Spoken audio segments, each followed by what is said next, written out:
রব্বুল আলামিন বলেন, ইয়া আইয়ুহার রাসূল বাল্লিগ মা উনজিলা ইলাইকা মিন রাব্বিক ওয়া ইল্লাম তাফআল ফামা বালাগাত রিসালাতাহু ওয়াল্লাহু ইয়াসিমুকা মিনান নাস।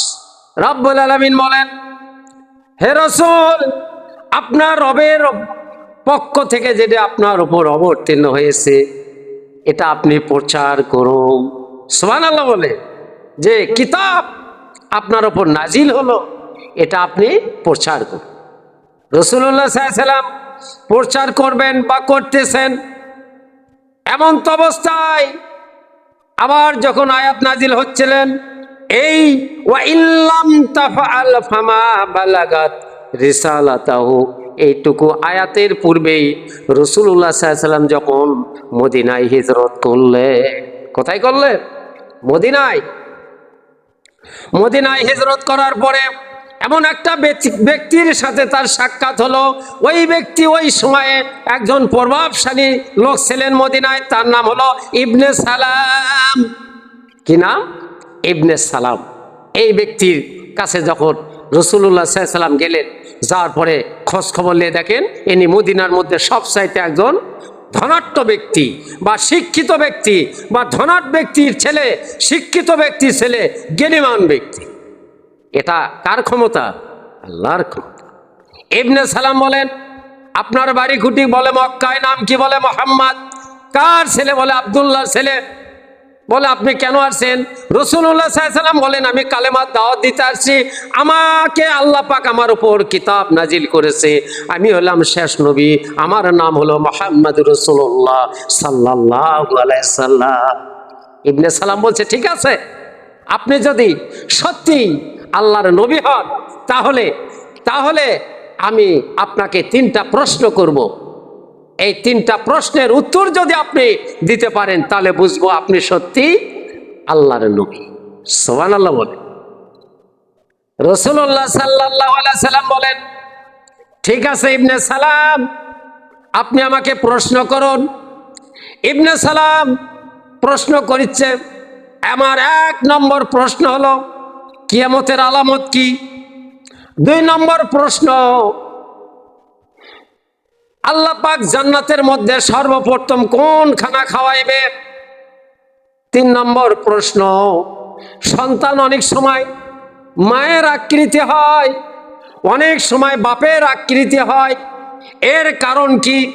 আপনি যদি এই 3টা প্রশ্নের উত্তর দিতে পারেন, আমি ইবনে সালাম কথা দিলাম আমি আপনার হাত ধরে আমরা এলাকাবাসী সবাই মুসলমান হয়ে যাব আর স্বীকৃতি দেব আপনি আল্লাহর নবী মুহাম্মদ রাসূলুল্লাহ সাল্লাল্লাহু আলাইহি ওয়াসাল্লাম।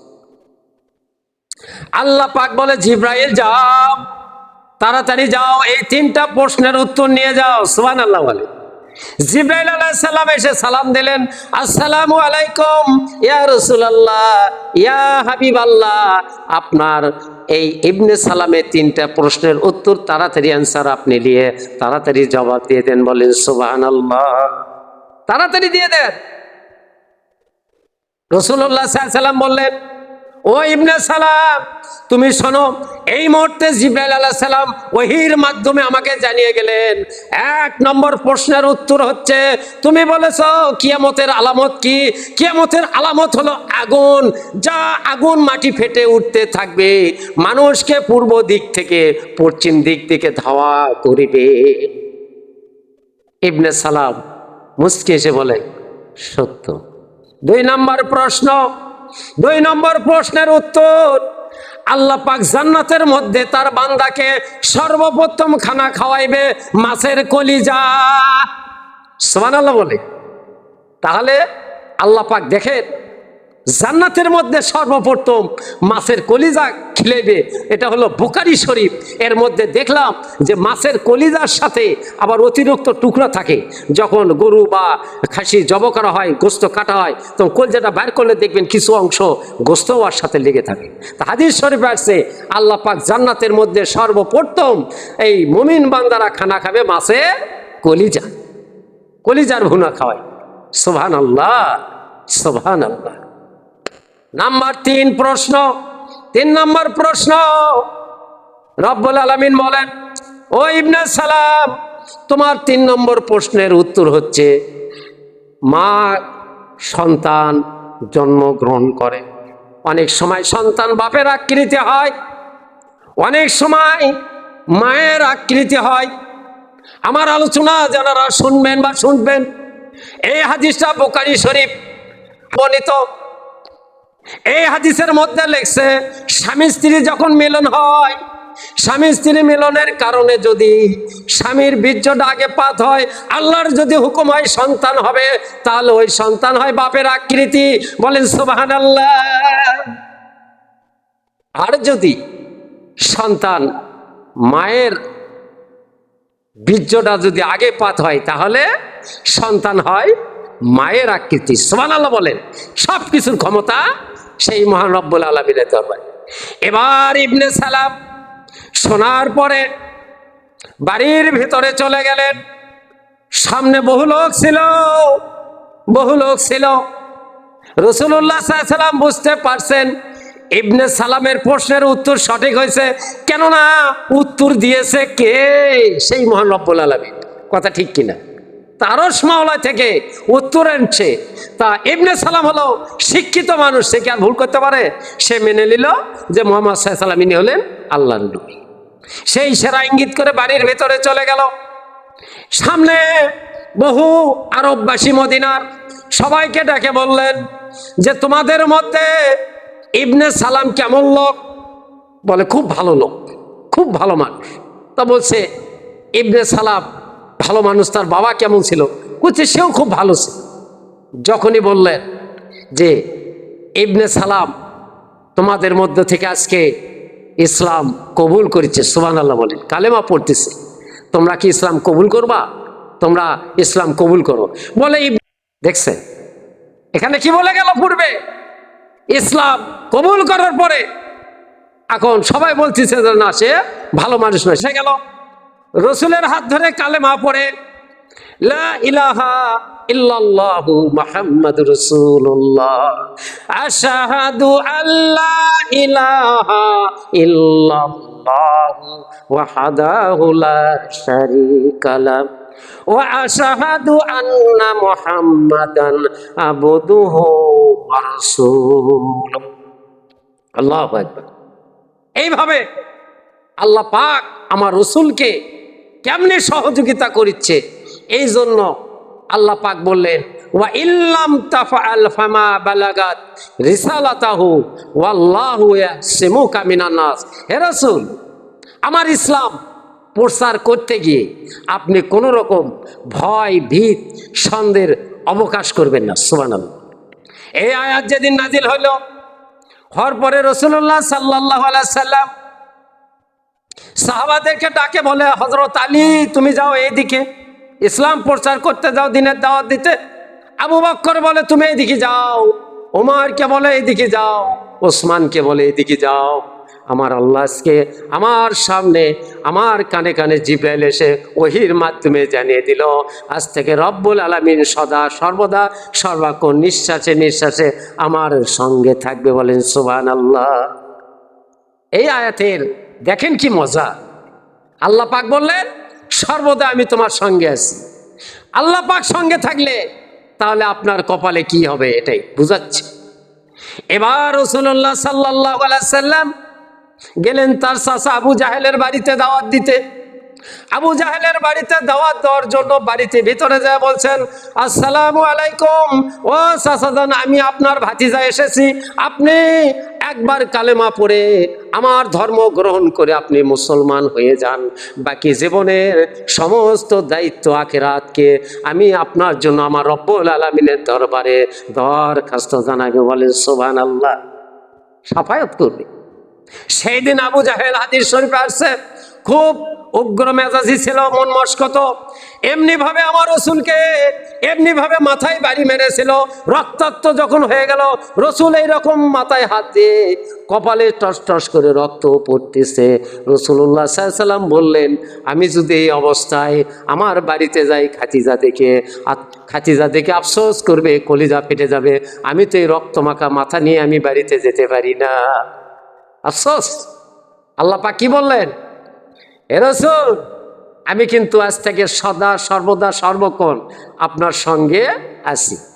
আল্লাহ যেই মাত্র রসুলের সঙ্গে বেশি থাকলেন তখনই মার খাওয়ারও বেশি শুরু হলো। কথা ঠিক কিনা?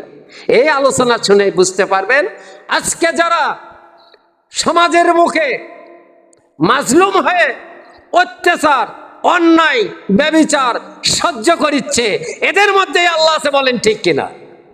আর যারা জুলুম করিচ্ছে, অন্যায়, অবিচার এবং জুলুম, অত্যাচার, ক্ষমতার বল, টাকার বল, অহংকারীর বল, চাকরির বল, তাদের সাথে আল্লাহ আছে, তাদের সাথে আছে শয়তান, বলেন ঠিক কিনা? তাদের সাথে আছে শয়তান। এই জন্য বোঝাচ্ছে যে রব্বুল আলামিন বললেন আমি তোমার সঙ্গে আছি, থাকার সঙ্গেই মার খাইছে। এটাই বুঝে লওয়া লাগবে যারা আল্লাহওয়ালা ব্যক্তি হয় তাদের জন্য কপালে হলো তাদের নাম লেখা থাকবে মাজলুম, তাদের দোয়া আল্লাহর দরবারে কবুল হবে। আল্লাহ পাক বলে, বান্দারে জান্নাত সাজায় আছি আমি তোমার জন্য।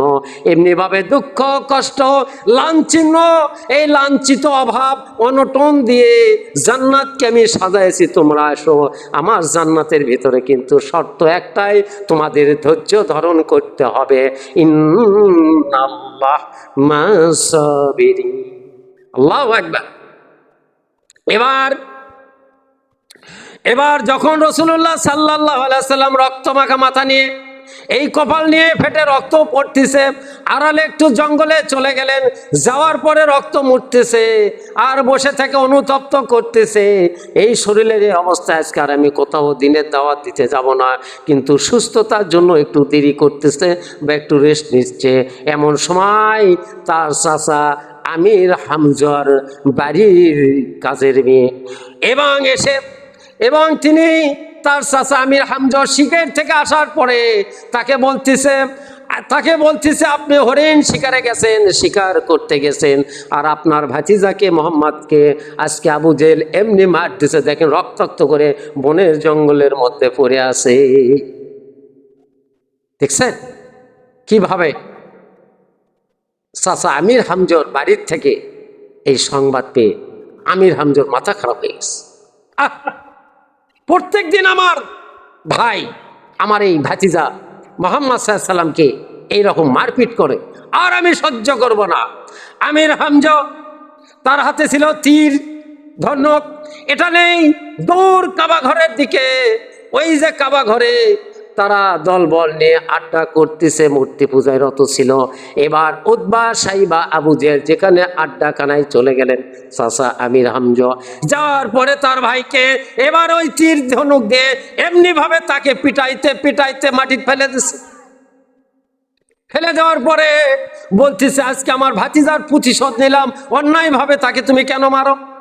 তুমি কালেমা পড়বা না, তার ধর্ম কবুল করবে না, বাস মিটে গেল। তাই বলে তুমি ইতিমকে কেন মার? এ অধিকার তোমাকে কে দিয়েছে? ইচ্ছে মতো সেই দিন আবু জাহেলকে পিটিয়েছে। এরপর পিটানোর পরে রসুলের চাচা আমির হামজা রানা তখন রাসূলুল্লাহ সাল্লাল্লাহু আলাইহি সাল্লামের কাছে এসে এবং তাকে কোলের মধ্যে দিয়ে বলে, ভাতিজা, বাবা তুমি দুঃখ করো না, তোমার এই কপাল ফেটে রক্ত বের করেছে, এর প্রতিশোধের বদলা আমি নিয়েছি,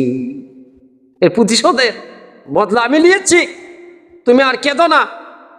এবার চাচা ভাতিজার রক্তগুলো মুছে দিচ্ছে এইভাবে। এবার চোখের পানিতে বুক ভেসে যাচ্ছে। আর রাসূলুল্লাহ সাল্লাল্লাহু আলাইহি সাল্লাম বলছেন, চাচা যান, আপনি আমার মারের প্রতিশোধ নিয়েছেন, আমি খুশি হই নাই।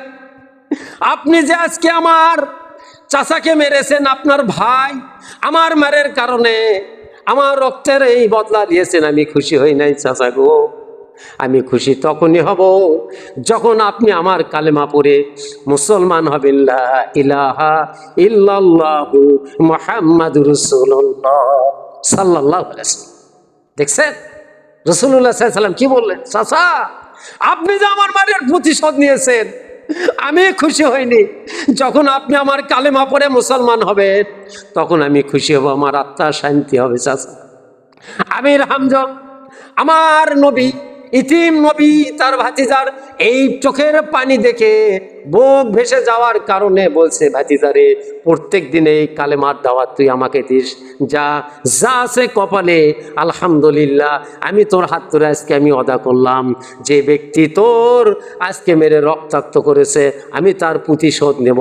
এই যে আমি তোর হাত ধরে তুই আমার কালেমা পড়ে মুসলমান বানিয়ে দিই। বলেন সুবহানাল্লাহ, লিল্লাহে তাকবীর, আল্লাহু আকবার। দেখছে, এবার হাত ধরে কালেমা পড়ে চাচাকে মুসলমান বানাইয়া আমার নবীর দিনের হাত শক্তিশালী করলেন। বলেন ঠিক কিনা? শক্তিশালী করার পরে দেখেন সেই চাচা আমির হামজা উহুদের যুদ্ধের ঘটনা যদি আমরা তুলে ধরি, আজকে আমরা মুসলমান হিসেবে দাবি করি। আসলে আমরা মুসলমান, আমরা যে মুসলমানের ঘরে জন্ম নিয়েছি, আমরা মুসলমানের সার্টিফিকেট পেয়েছি, কিন্তু ইসলাম ধর্মটি কই থেকে আসছে আমরা কি তা জানি? আমরা কি জানি ইসলাম কই থেকে আসছে? ইসলাম আসছে রক্ত, ইসলাম আসছে কাটাকাটি, চোখের পানি। সে থেকে ইসলাম প্রসার হয়ে আজকে আমরা সমাজের বুকে মুসলমানের দাবি নিয়ে, মুসলমান বলে স্বীকৃতি দিয়ে অসমাপ্তি, আমরা যে কোরআন বিরোধী কাজ, ন্যাস্তিক কাজ, বিধর্মীর কাজগুলো আমরা করে যাচ্ছি। আমরা কি মুসলমান? এবার আমরা যে কাজগুলো করি এই কাজগুলো কোরআন বিরোধী কাজ। কেমন কাজ? কোরআনের আদেশ আর নিষেধ দুইটা কাজ আছে।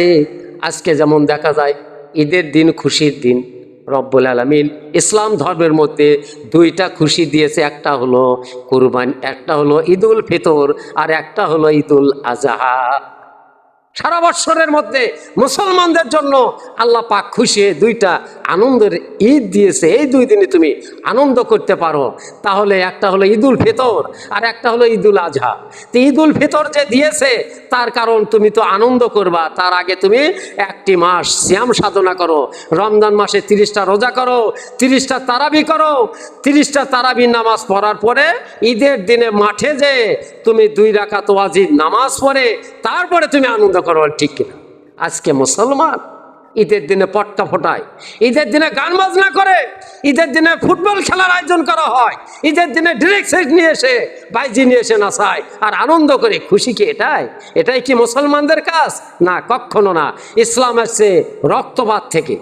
ইসলাম আসছে কই থেকে? রক্তপাত থেকে। আমির হামজা যুদ্ধের ময়দানে আবু সুফিয়ানকে যখন হত্যা করলেন, হত্যা করার পরে আবু সুফিয়ানের বিবি হিন্দা স্বামীর প্রতিশোধ নেওয়ার জন্য তিলে তিলে ক্ষোভে রাগান্বিত হয়েছিল এবং নিয়ত করেছিল কোন দিন আমার স্বামীর প্রতিশোধ নেব, আমির হামজাকে আমি হত্যা করব। এই স্বামীর প্রতিশোধ নেওয়ার জন্য তিনি দিল করে দিনগুলো গুনতেছিল কোন দিন সে তার হাতে পড়ে।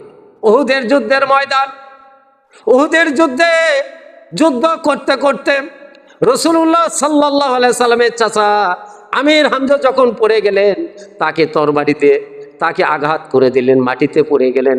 হাদিস শরীফে আসছে এবার সেই আবু সুফিয়ানের বিবি হিন্দা তরবারি নিয়ে এসে রাসূলুল্লাহ সাল্লাল্লাহু আলাইহি সাল্লামের এবার তার চাচার জীবিত লাশ এই বুক ছেড়ে কলিজা বের করে চাবে খাচ্ছে আর বলতেছে, আজকে আমি আমার স্বামীর প্রতিশোধ নিলাম। ইসলাম কি একটা ধর্ম!